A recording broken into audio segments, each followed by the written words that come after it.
Comment croire en Dieu face à l'injustice, au mal qui ronge le monde? Ce questionnement porte un nom en philosophie, la théodicée, le procès de Dieu. Une philosophie qu'Éric Emmanuel Schmitt connaît bien, car avant d'être l'auteur à succès que l'on sait, il a été professeur de philosophie et Le Visiteur, la pièce de théâtre qu'il a lancée sur les planches en 1993, reprise aujourd'hui au théâtre Rive Gauche à Paris dans une mise en scène de Johanna Boyer, parle justement de cela. L'histoire de la rencontre réelle ou imaginaire entre le célèbre théoricien de la psychanalyse Sigmund Freud à Vienne à la fin de sa vie avec un visiteur énigmatique qui pourrait être un rêve, une hallucination, un fou ou Dieu. Un dialogue très stimulant pour le spectateur sur fond de persécution nazie. Et c'est Sam Karman qui endosse le costume en tweed du grand Sigmund Freud, acteur de théâtre, de cinéma et de télévision, réalisateur aussi, il débute au cinéma dans les films d'Alexandre Arcadier et de Roger Hanin, révélé au grand public à la télévision au début des années 90 dans la série de l'inspecteur Navarro aux côtés du même Roger Hanin, et pour son rôle de Jacques, le mari bourgeois de Martine dans Cuisine et dépendance de Jean-Pierre Bacry et Agnès Jaoui. Réalisateur également de l'excellent Kennedy et moi, qui offrit un de ses plus beaux rôles à Jean-Pierre Bacry, son ami de toujours. Un film qui parlait déjà de psychanalyse. Sam Karman, bonjour. Bonjour. Alors, depuis quelque temps, sur scène, vous êtes Sigmund Freud, vous avez 82 ans. Vous êtes sur le point de partir à Londres pour échapper aux griffes des nazis, mais vous ne le savez pas encore. Exactement. Vous résistez, bien que votre fille Anna, qui est jouée par l'excellente Katia Ganti sur scène à vos côtés, qui est la plus jeune fille du psychanalyste, je crois, hein, qui est la petite préférée. La petite préférée. Anna essaye de le convaincre qu'il faut partir. Oui. Le vieux Freud s'entête. Oui, mais il s'entête parce qu'il est persuadé qu'il ne risque rien. C'est une sommité. Sa judéité n'est pas un problème pour lui. Il voit bien les problèmes, mais il est autrichien, il est reconnu, il est célèbre, il est praticien. Il a des appuis. Partout dans le monde, il ne peut rien lui arriver. Sauf que... Jusqu'au soir où Anna est arrêtée par la Gestapo, et là, Freud, désespéré, reçoit la visite d'un étrange visiteur, joué par l'excellent Franck de Smet, qui a reçu un Molière pour son rôle de nazi, cette fois-ci dans Adieu Monsieur Hoffmann, et qui dirige le théâtre de la Huchette. C'est l'occasion d'un dialogue entre rationnel et spirituel. On ne sait pas qui est ce monsieur. Tout à fait, il apparaît. Il est là, qui est-il? Pourquoi vient-il? Qu'est-ce qu'il vient faire là? Quels sont... Voilà, Freud ne sait pas, mais il va être très vite intéressé par l'intelligence et la brillance de l'individu. C'est-à-dire que même sans savoir, bon, il se rend compte qu'il n'est pas dangereux, et non content de ne pas être dangereux, mais il est intéressant. Et donc, la conversation va s'engager, et on ne sait jamais si c'est une discussion réelle, si c'est une discussion fantasmée, si on n'est pas dans la tête de Freud. Tout ça, on laisse au spectateur la possibilité de naviguer. Et c'est le prétexte pour l'auteur, qui est passionné par la philosophie, par les questions existentielles aussi. De cette théodicée dont vous parliez, qui est un mot savant, que je ramène à quelque chose de très, très simple. Dans la cour d'école, on s'est tous demandé, vous avez demandé à vos copines et à vos copains, mais tu crois en Dieu, toi, tu crois vraiment qu'il y a un Dieu? Donc voilà, croire ou ne pas croire. Et là, évidemment, c'est Freud, c'est-à-dire que c'est le juif athée, hein, c'est comme ça qu'il se définissait, face à quelqu'un qu'il ne dit pas, mais qui prétend, ou dont on comprend qu'il pourrait être Dieu lui-même. Et donc à partir de là, le débat s'ouvre. Bonsoir. Qui êtes-vous? Par où êtes-vous entré? Oh, c'est amusant d'avoir un corps, n'est-ce pas? Mais qu'est-ce qu'on s'ankylose vite? J'en avais perdu l'habitude. Qui êtes-vous? Ah, j'aimerais tellement vous le dire. Vous vous intéressez à la psychanalyse? À vous seulement. À Vienne, c'est votre jeunesse que vous laissez. À Londres, vous ne serez qu'un vieillard. Qui êtes-vous? Non, je ne peux pas croire que c'est vous. Je sais. Tu ne crois pas en moi?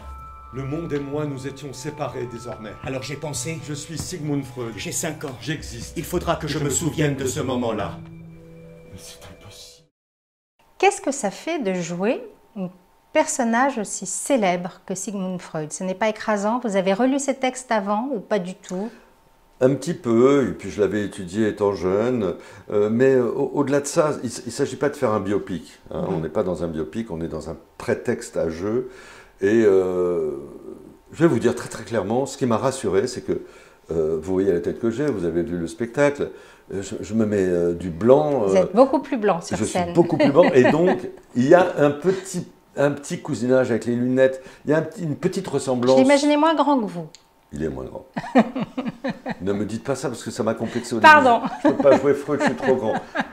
Et c'est pour ça que je voulais un nazi beaucoup plus grand que moi. C'est ça. Pour, voilà, Maxime de Toledo. Voilà, Maxime, très c'est grand. formidable. Ouais. Et donc, qui est très impressionnant et avec qui je n'ai pas besoin de jouer la peur, il me fait peur. Il y a 4 personnages, donc Freud, le vieil homme célèbre, la science, Anna, la nouvelle génération, un peu qui est la révoltée, Oui. L'inspecteur de la Gestapo qui incarne le mal absolu, Oui, le nazi, oui. le nazi qui incarne le mal, Absolument. et 4e, le spirituel dans cet étrange visiteur. Donc, Absolument. voilà. Ouais. Avant de vous installer au Théâtre Rive-Gauche, près de Montparnasse, vous avez joué cet été au Festival d'Avignon et la pièce a rencontré un immense succès. Oui. Quel était le retour du public? Pourquoi pensez-vous que cette pièce plaît tant? Est-ce que c'est le nazisme qui fascine? Est-ce que c'est cette interrogation Freud superstar? Est-ce que c'est le questionnement, malheureusement, qui est toujours d'actualité sur Non, mais c'est la foi. C'est la foi. C'est vraiment cette discussion, elle appartient à tout le monde. La foi et le mal. Voilà, si Dieu existe, pourquoi il y a autant tant d'injustice? Pourquoi tant d'injustice et pourquoi tant de malheur? Et la réponse des croyants, c'est de dire, mais oui, on vous a fait libre, donc la responsabilité de ce malheur vous incombe, vous les hommes, et ce n'est pas le divin. Voilà. Donc, mais Freud, alors le religieux c'est intéressant, mais Freud disait d'ailleurs, il disait que c'est une logique de désir versus une logique de vérité. C'est ça, la psychanalyse, c'est la... Voilà. Le visiteur d'ailleurs lui parle de son livre qu'il est en train de finir. Oui. Il dit, comment avez-vous connaissance de ce livre qui est Moïse ou le monothéisme? Et le monothéisme. Où il invoque il a son interprétation du désir de croire d'un père de substitution face à la finitude de l'homme, face à la mort, ce besoin de père de substitution. Est-ce que c'est vous qui êtes sensible à la psychanalyse, est-ce que c'est une définition qui vous plaît? Complètement. C'est ça vous aussi. Adhérez? C'est ça aussi, c'est que lorsque je lis la pièce et que je m'apprête à l'interpréter, je suis d'autant plus heureux et je m'abandonne d'autant plus quand vous me posez la question, est-ce que c'est pas un petit peu lourd de se dire qu'on interprète? Non, parce que enfin, Schmitt, Éric Emmanuel me donne la possibilité, à travers ce personnage, d'avoir les réponses que je n'aurais pas eues aussi brillantes pour affirmer mon athéisme personnel. Voilà. Justement, donc vous parliez du juif laïque Freud, qui se disait juif viennois assimilé de culture allemande. Est-ce que si on remplace... Cosmopolite, si on remplace viennois par français, est-ce que vous vous sentez un juif français assimilé, assimilé de culture française? Alors, mais en plus, voilà, je vais faire mon coming out, parce que il y a quelque chose... Pour la plupart des gens, Sam Karman, il est juif. Non, il n'est pas juif. D'accord. Sam Karman, il est né... À Port Saïd. Samir Hafez. Ah, super. Il est né Samir Hafez, donc, il est né d'une mère catholique. Un premier mariage dont il n'est pas le fruit, avec un monsieur qui s'appelait Hafez. D'accord? D'accord, très bien. Donc, musulman égyptien. Non pratiquant. Donc, ma mère très pratiquante, catholique, de père protestant, se marie une première fois avec un Égyptien musulman. Mais ce père n'est pas le mien, il ne le sait pas. Vous voyez, je fais un coming out là. Et donc, en second mariage, elle épouse l'amour de sa vie, qui s'appelle Léopold Karman. D'accord. À Port Saïd. À Port Saïd. Je suis le fruit de cet amour. Elle réussira à divorcer du premier et finalement épouser le second. D'accord. Et donc, le second est juif, oui, d'une famille juive. Un peu comme Freud, c'est-à-dire une fois par an la fête, mais pas vraiment. Ça, comme beaucoup et c'est ma mère qui prendra sa place à la synagogue parce qu'elle était très, très, très croyante, très fervente. Donc vous voyez, je suis issu des trois religions. Les trois religions monothéistes. Les trois Donc religions. vraiment, Freud Voilà. et le monothéisme, Moïse et le monothéisme, c'est pour Voilà. vous. J'ai recueilli les influences. À la fois, j'ai des demi-sœurs qui sont le fruit du premier mariage de ma mère et des demi-frères et sœurs qui sont le fruit du premier mariage de mon père. De votre père. Et donc j'ai une branche, on va dire, plutôt vers l'islam et une branche vers la judéité et un tronc catholique.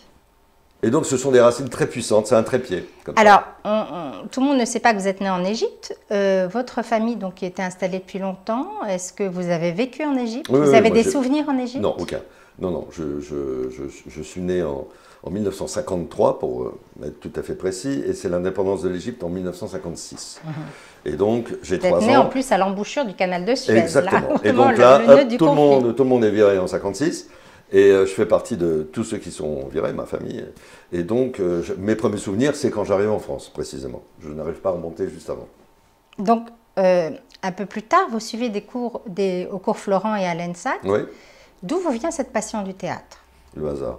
Je me suis retrouvé sur scène un jour. J'étais étudiant en médecine, vous voyez, je faisais des études sérieuses, comme on dit. Et puis voilà, l'expérience de la scène m'a procuré des sensations où je me suis dit, mais on peut passer sa vie à faire ça. J'ignorais. Je pensais que les acteurs, c'était un monde à part, qui n'était pas le mien. Et donc, je me suis autorisé. Donc, vous avez commencé par des grands rôles du répertoire théâtral. Oui. Et au cinéma, c'est Alexandre Arcadi qui vous la fait première commencer. fois, c'est Le Grand Pardon. Oui. C'est vraiment Le Grand Pardon en 81, le célèbre film sur la mafia juive pied noir d'Algérie, le clan Bitoun. Ouais. Mais là aussi, c'était une usurpation de ma part. Ils pensaient que j'étais complètement pied noir. Ouais. Bah d'ailleurs, vous êtes moi, entouré de pieds noirs. Hein. Moi, je peux être tout. Mais vous êtes entouré de pieds noirs. Je suis juif si on veut, je suis pied noir. C'est formidable. Alors que Roger Hanin, Ashkenaz, maintenant, Roger Hanin, Bakri, Arcadi, Chabat, tout ça, c'est l'Algérie. Prêt à tout pour travailler. Et donc, vous faites la rencontre de Roger Hanin, qui va être aussi une rencontre très importante. Oui. Puisqu'il va vous diriger au cinéma, dans La Rumba, je crois, et Train d'enfer. Oui. Et au théâtre. Parce qu'on ne sait pas que Roger Hanin était metteur en scène de théâtre. Oui, même. auteur aussi, et avec auteur. des pièces. Des pièces complètement baroques, folles d'ailleurs. Argent, mon bel amour, voilà. c'est ça, il a écrit ça. Que retenez-vous de cet homme Est-ce qu'on peut dire que ça a été votre parrain de cinéma? Non seulement vous avez raison de dire ça, mais dans tous les sens du terme. D'accord. Un parrain. Un parrain. Un parrain. Un parrain mafieux ou un parrain... Un parrain. Un parrain dans tous les sens du terme. D'accord. Il a été très important. Très important. Donc une relation compliquée. Oui. Voilà. Comme toutes les relations importantes. C'est ça.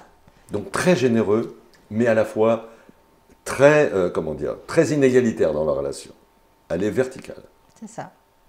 Et donc, pour un homme libre comme moi, car profondément c'est ça que j'ai découvert dans ma vie, c'est que je tenais à ma liberté partout, dans toutes mes relations, qu'elles soient professionnelles, amicales, personnelles, intimes. Voilà, il n'y a pas d'inféodation. Je ne m'inféode pas. Voilà.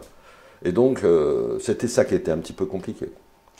Autre rencontre fondamentale, Jean-Pierre Bacri, que vous avez aussi rencontré, je ne sais pas si vous l'avez rencontré avant, parce qu'il était aussi sur les tournages des mêmes films de Arcadi Hanin. On se rencontre au théâtre avec la première compagnie, une compagnie théâtrale en 1976. Voilà. On se rencontre sur un spectacle qui s'appelle Lorenzaccio. Il joue le duc, moi je joue Salviati, et à partir de là, voilà, on démarre une amitié. Donc c'est vraiment votre frère d'élection. Voilà, c'est ça, c'est mon frère choisi. Ouais. C'est votre frère choisi. Dès 80, vous êtes l'auteur ensemble d'une pièce de théâtre, Quand je serai grand. De quoi parlait cette pièce? Oui, c'était des projets qui ont avorté cette pièce. Mais, quand je serai grand, ben voilà, c'était tous les rêves délirants de... Sur les grands-enfants que vous étiez encore. Voilà. Et que... Mais c'est vrai qu'il a écrit sa première pièce tout simplement. On l'a jouée d'ailleurs, tout simplement, cette pièce-là. En partageant un appartement, plusieurs appartements, et puis voilà. Donc 10 ans plus tard, lorsqu'il écrit ses pièces avec Agnès Jaoui, qui vont les rendre célèbres, Cuisine et dépendance en 91, Un air de famille en 96, vous êtes évidemment de la partie. Bien sûr. Vous ne saviez pas que ça allait devenir des pièces cultes. Non. Et quant au cinéma, vous avez, dans ce très bel hommage que vous avez publié sur Facebook à Bakri, quand il a été question de l'adapter au cinéma, Bakri a failli s'aborder le projet parce qu'on ne voulait pas de vous dans la distribution de cinéma. On voulait des acteurs plus célèbres et plus bankable. C'est pas tout à fait ça. C'est-à-dire que non, c'est au théâtre que ça se passe. C'était un grand, grand théâtre. Paix à son âme, elle est partie maintenant. Myriam de Colombie, au demeurant. Au théâtre Montparnasse. Oui, c'était au théâtre Montparnasse. On a fait une lecture au théâtre Montparnasse, et, avec la distribution qui a créé la pièce. Et elle a dit, c'est formidable, je le veux, mais pour le théâtre Montparnasse, Bakri, Jaoui, c'était les auteurs, et lui, il était vedette, oui. Daroussin, pourquoi pas, parce que c'était déjà une petite vedette de cinéma, il a démarré très tôt, Daroussin. Mais Zabou et Carman, il faut les changer. Parce qu'ils sont pas, c'est pas des noms assez forts. Et c'est là qu'il a dit, mais vous n'avez pas compris. Vous n'avez pas du tout compris. Cette pièce, c'est ces gens-là. Oui, mais vous vous rendez compte qu'on va vous produire votre pièce? C'est pas grave. C'est pas grave. Voilà. Et donc, c'est le metteur en scène Stéphane Meldé qui nous a pris donc, au Petit Théâtre La Bruyère. Ça a été un carton absolu. Et la belle histoire, c'est qu'au mois de janvier, il était pris, il avait déjà notre programmation. Le succès était tel que le théâtre Montparnasse nous a accueillis. Dans la distribution intégrale. Donc on ne l'a pas créé au Montparnasse, mais on l'a exploité, on va dire, de janvier à juin. Ça montre la fidélité, de l'amitié entre vous et Bakri. Mais c'est au-delà de l'amitié, ce sont des convictions. Je pense que c'était des convictions artistiques. Aussi bien il imposait, Jean-Pierre, il a dit c'est ça, c'est comme ça. Parce qu'il y croyait, voilà. Totalement. Aussi bien pour Kennedy et moi, j'ai dû ramer pour la voir, parce qu'il y avait des choses qu'il n'aimait pas dedans. Il trouvait la voix off ridicule. Alors j'y arrive. Bakri, vous lui offrez un de ses plus beaux rôles au cinéma. En 99, dans Kennedy et moi, qui a reçu de nombreux prix. Car tout le monde ne sait pas que vous êtes aussi réalisateur. Et ben voilà. Voilà. Il est question ici de psychanalyse. Puisque le héros qui est incarné par Bakri est un grand dépressif qui consulte. Il est au milieu, il est au milieu de sa vie. La crise du milieu de vie. La crise du milieu de vie. Ouais. Alors, pourquoi avoir voulu adapter cette œuvre de Jean-Paul Dubois? Est-ce que la psychanalyse était déjà un thème qui vous taraudait ou est-ce que c'était plutôt la crise du milieu de vie qui vous taraudait? Et est-ce que le personnage, c'est vous, c'est Bakri, c'est les deux? À un moment donné de sa vie, j'ai 40 ans, il y a eu le succès de Cuisine Indépendance, j'ai des enfants magnifiques, je suis heureux dans mon couple, tout va bien, et so what? Et on se dit, mais quoi, so what? Il n'y a pas de so what, tout va bien, quoi. Contente-toi de ce bonheur, mon pote, c'est déjà pas mal. Et puis, on s'aperçoit que, voilà, on a d'autres angoisses, d'où ça vient, peut-être de l'enfance, peut-être de l'histoire dont je vous ai raconté au début de l'interview, j'en sais rien. Enfin bon, il y avait des choses comme ça. Et je découvre l'univers de Dubois, son écriture, son intelligence brillantissime. Et je me dis, mais je ne vais pas écrire un scénario original. Oui, je vais adapter ce bouquin. Et donc, vous avez offert le rôle à Bakri. Parce que dès que j'ai lu, j'ai dit, mais c'est Jean-Pierre, c'est Jean-Pierre. Il fallait quelqu'un d'absolument noir et drôle et caustique, avec un humour terrible comme ça. Bon, ben c'est lui, quoi. Voilà. Et puis j'avais envie, voilà, toujours pareil, le partage, l'égalité. Il m'avait offert ce rôle de Cuisine Indépendance, c'était un cadeau énorme. Ça pouvait pas être quelqu'un d'autre. Vous passez donc sans mal du théâtre à la télévision, au cinéma. Oui, c'est grâce à ce court-métrage. Ça m'a donné des ailes un petit peu. J'ai fait un court-métrage qui a été extrêmement... Omnibus, qui a eu le à Cannes, non? Pas le prix du meilleur Palme d'Or. Hein? Oscar même, BAFTA, enfin il a tout eu. Et donc, voilà, on fait un court-métrage, on se dit, bon, visiblement, donc, voilà, je ne suis pas illégitime, je peux avoir un point de vue, parce que c'est ça, faire un film, c'est avoir un point de vue. Donc voilà, je vais donner mon point de vue. Donc je m'autorise à faire des films. Alors, après Sigmund Freud, quel sera votre prochain point de vue, justement? Ça va être difficile, parce qu'après des rôles pareils, effectivement, hein, je ne sais pas quel sera le prochain. Mais il me semble que la pièce d'Éric Emmanuel Schmitt, Le Visiteur, fait déjà partie du répertoire. C'est une question de temps, je me demande si elle n'y est pas déjà dans le répertoire. C'est une pièce qui est tellement bien écrite, tellement forte, qui permet aux acteurs un épanouissement total de jeu. Franchement, je suis comblé avec ce rôle. Je ne sais pas, peut-être que la prochaine pièce, je ne sais pas, peut-être peut-être un grand rôle. Classique. Un grand rôle classique, ouais. Revenir à vos Tchekhov. débuts. J'ai jamais joué Tchekhov. Tchekhov, magnifique. Voilà. Regarde-la bien une dernière fois, le juif. Ne t'inquiète pas, papa. Ils te font peur parce qu'il est trop tard. Ils ne peuvent plus rien contre nous. Dieu sait-il que le mal court les rues en bottes de cuir et talons ferrés à Berlin, à Vienne et bientôt dans toute l'Europe? Alors vous ne voulez pas croire parce que cela vous ferait du bien. Non, je ne crois pas en Dieu parce que tout en moi est disposé. Si Dieu était devant moi ce soir, un soir où le monde pleure et où ma fille est prise dans les griffes de la Gestapo, je préférais lui dire: tu n'existes pas. Pourquoi es-tu venu? Pourquoi? Vous conversez donc avec presque Dieu dans Le Visiteur, mais il y a une autre conversation que je vais évoquer rapidement, c'est la conversation au bout du monde. Le livre qui vient de sortir cet été, c'est une conversation que vous avez eue avec Damien Seguin, qui est donc un grand navigateur qui vient de faire le Vendée Globe. Qui a fait le Vendée Globe là en 2020, oui. Et donc, c'est une autre conversation, non pas spirituelle, mais presque. C'est-à-dire que c'est des sportifs de tellement haut niveau qu'on atteint des, comment dire, des sommets, qu'on arrive dans ses limites. Qu'est-ce que ça vous a apporté, cette conversation avec ce grand navigateur, en dehors du fait que vous aimez que vous naviguez? Oui, le hasard a fait qu'on s'est connus, voilà. Et, bon, il avait besoin de raconter cette course. Il m'a demandé, au départ de sa course, d'être celui qui allait recueillir ses paroles, son agenda au jour le jour. Ouais. Et donc on s'est donné rendez-vous chaque semaine, pendant les 8 semaines ou 9 semaines, 10 semaines qu'on durait 80 jours qu'a duré la course. Et voilà. Donc vous êtes athée, mais il y a quand même ce besoin d'au-delà, en tout cas, d'ailleurs. Mais le mystique n'est pas forcément la croyance. C'est ça. Non, non, moi, il y a des choses qui me rendent mystique quand je me suis retrouvé dans le désert, où je fais de la plongée sous-marine, ou quand je suis en train de faire des plongées et que j'ai des raies mantas qui sont au-dessus de moi.